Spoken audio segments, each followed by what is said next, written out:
In previous videos, I've spoken about the long-standing relationship between B&M and Character Options for producing exclusive Doctor Who action figure sets. This has been a major lifeline for Doctor Who fans, and what started out as minor tweaks, slightly different variants, slightly different paint jobs to various characters, has actually grown in recent years to produce brand new sculpts and brand new characters. And thankfully in 2021 this relationship has stayed strong, and just this week a new wave of Doctor Who B&M figure sets were released in stores. Now surprisingly, both of these figure sets are actually based on 60s Doctor Who, and quite specifically the First Doctor. This is quite unusual because we haven't had an awful lot of representation from this era, so it's nice to finally flesh out the collection a little bit more and actually have a brand new companion. The two sets are the Keys of Marinus and the Sensorites.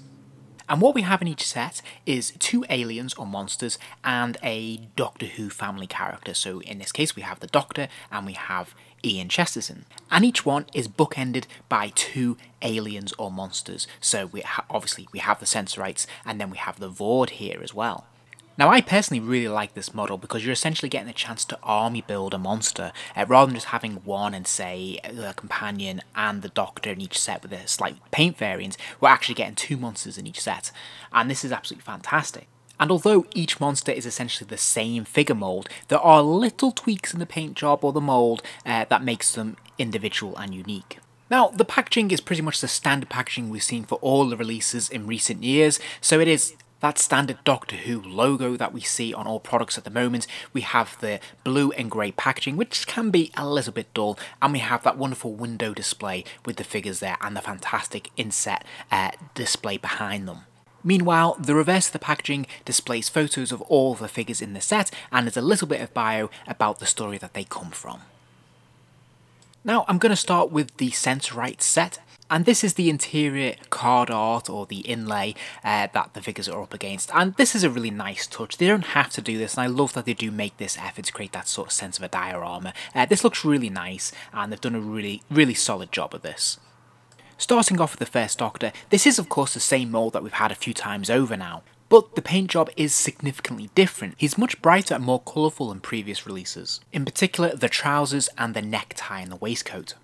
As you can see here, the trousers are patterned and they are a sort of quite colourful burgundy brown, and even his shoes are two-tone now as well, so this is really nicely done. Likewise, the detailing in the waistcoat there with the extra lines on it looks really sharp, and I like the blue necktie. That's just a little bit more colourful, a bit more vibrant, and just makes this figure a lot more attractive. Now, the articulation is pretty much what you'd expect, but in case this is your first time and you've not bought a First Doctor figure before, I'll quickly run through it for you now. He can swivel his head from side to side. Technically, it could go all the way around, but he's quite stiff. His shoulders rotate all the way around. One thing I really wish that Character Options would do when they're releasing these tweaks is actually just give the Doctors that extra arm articulation that we'll see in a minute, where it allows the arms to arch out. I keep hoping we'll see this, but it hasn't happened so far. He does have a swivel at the bicep, and of course he's got a single jointed elbow as well. Likewise, his hand can rotate 360 degrees. He has a swivel at the waist, so he can spin from side to side nice and easily. And he has those bulky hinge hips there, which are nicely disguised by the coat, but on the other hand, the coat does restrict the legs from arcing out a good distance or kicking forwards. He does have a thigh swivel, and he's also got a single jointed knee. There's no articulation in the foot whatsoever.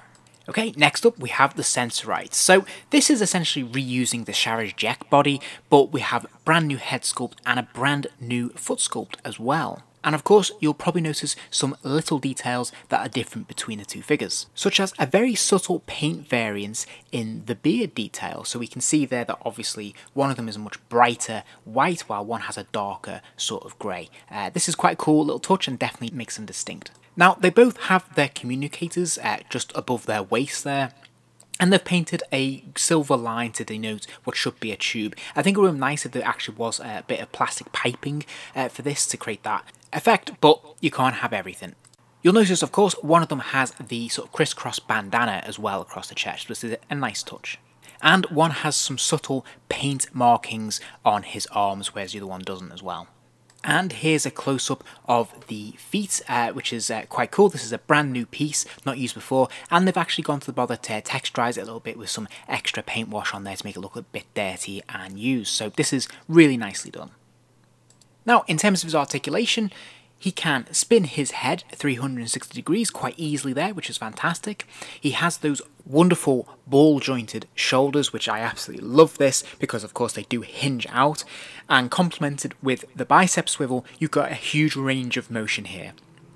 He does of course have that single jointed elbow, and again the same 360 degree swivel at the wrist as well. He can swivel at the waist, so he can spin right the way around if you want him to. And he's got those hinged hips as well, which allow him to kick out all the way there, which is fantastic, as well as the thigh swivel. He can kick forwards a good distance. He can't really go backwards too much. He can bend his knee at 90 degrees, which is great, and his ankle does swivel 360 degrees as well. There's not much in the way of accessories. The Doctor doesn't even come with his cane this time around, but both Sensorites come with their probe device. They are both identical, and it's a nice, easy fit into the grip as well. Overall, I think this is a pretty cool set. It's quite colourful, it's quite fun, and for me, I actually think, you know, the big seller for this is the Doctor himself, because I actually haven't got a variant like this, and I love that he's a lot more colourful than the one I previously had. Moving on to the Marinus set, again, here is the card inlay, again, really nicely produced, well done, and it's a lovely little extra to have. I'll start by looking at Ian Chesterton. This is the first companion we have for the first Doctor, which is absolutely fantastic to finally have him in the collection. They have, of course, reutilised the John Sim master body, but with a brand new head and, of course, a completely different paint scheme. And speaking of the head sculpt, I think this is a pretty decent likeness. I don't think it's quite perfect. I think there's a touch too much forehead there. And there's something about the eyes that are a little bit unnerving, but overall I think this is pretty strong. This is a pretty decent likeness. And once again, in terms of the articulation, he can spin his head all the way around there, as we've come to expect. He has the same articulation in the shoulders that the Doctor has, sadly. Again, I really wish they'd upgrade this figure, because it's a really good mould. I just wish they could give him the arch-out shoulders there. A ball-jointed shoulder would have been really good. He does, of course, have the bicep swivel. He's got the single-jointed elbow, and, of course, the swivel at the wrist as well. Again, he can swivel at the waist with no difficulties. And he does have the hinged hips, but there's not a lot of give with them with that jacket. And the same goes for kicking forwards and backwards as well. There's just there's a lot of resistance here. He's got the single jointed knees, so of course they bend at 90 degrees, and that's your lot. And onto the ones that are probably the most exciting for me in these sets, which is the Vord. Once again, they're utilising the same body moulds as the Sensorites, but with brand new heads, hands and feet.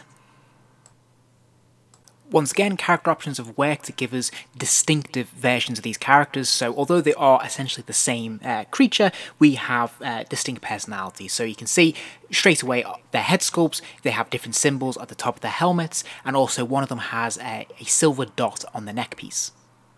Likewise, on the other figure, we have 2 dots at the waist, and here you can also see the webbed hand effect as well. This is really quite cool, and again, very distinctive, brand new piece for this figure. And likewise here we can see the brand new feet mould, which of course are basically flippers.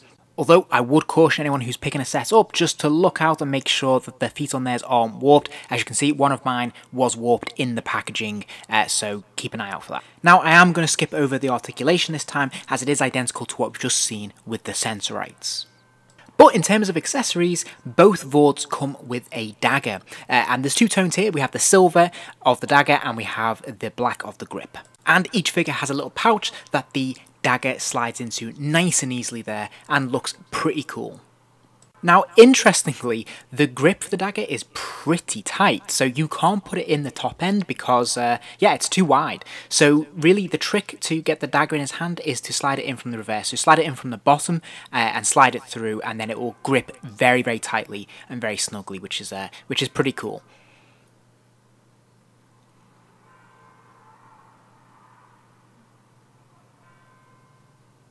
And here are all the figures together on display. So I think this is actually, again, another really nice set, another unexpected set release, but a really welcome one. Now, in all honesty, when these 2 sets were announced, I was a little bit skeptical.